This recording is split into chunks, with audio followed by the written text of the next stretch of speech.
আওয়ামী লীগ হয়তো এমন ভাবে ফেরত আসবে আপনাদেরকে কিয়ামত পর্যন্ত নিষেধাজ্ঞা দিয়ে দিতে পারে। হাল পাইলেন না বড় ভাইরা, আওয়ামী লীগ আজকে নিষিদ্ধ করেছেন, আওয়ামী লীগ নিষিদ্ধ দল হয়ে গেছে, কিন্তু আপনারা যদি চেঙ্গিস খানের মতো রাজনীতি করেন তাহলে আপনাদের মতো লোকেরাই আবার আওয়ামী লীগকে ফিরিয়ে আনবে ভাই।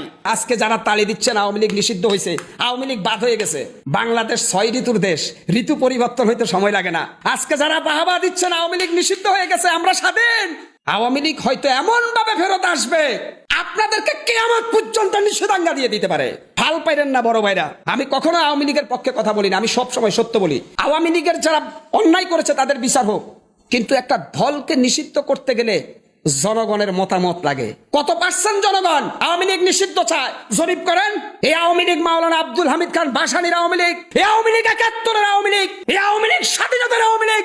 আপনি সে আওয়ামী লীগ রাতারাতি ঘটা করে নিষিদ্ধ করে দিবেন, আপনার পায়ের নিচের মাটি কতটুকু গভীর, আওয়ামী লীগের শিকড় কত গভীরে সেটা আপনি জানেন। আমি কিন্তু আওয়ামী লীগ এখনো করি না, কারণ শেখ হাসিনার উপর আমার রাগ, কিন্তু তারপরেও বলবো ভাই, আরে মানুষ তো শেখ হাসিনার জন্য আওয়ামী লীগ করে না, বিএনপির মির্জা ফখরুলের জন্য বিএনপি করে না, জিয়াউর রহমানের জন্য মানুষ বিএনপি করে, আর আওয়ামী লীগ করে শেখ মুজিবের জন্য। শেখ হাসিনা তার কন্যা, সে চলে গেছে, কিন্তু আপনি যদি শেখ মুজিবের দলকে নিষিদ্ধ করতে যান, আপনি যদি মাওলানা আব্দুল হামিদ খান ভাসানীর দলকে নিষিদ্ধ করতে চান, তাহলে আপনারা কি নতুন স্বৈরাচার হবেন কিনা এটাও $1 বিলিয়ন প্রশ্ন জাতির।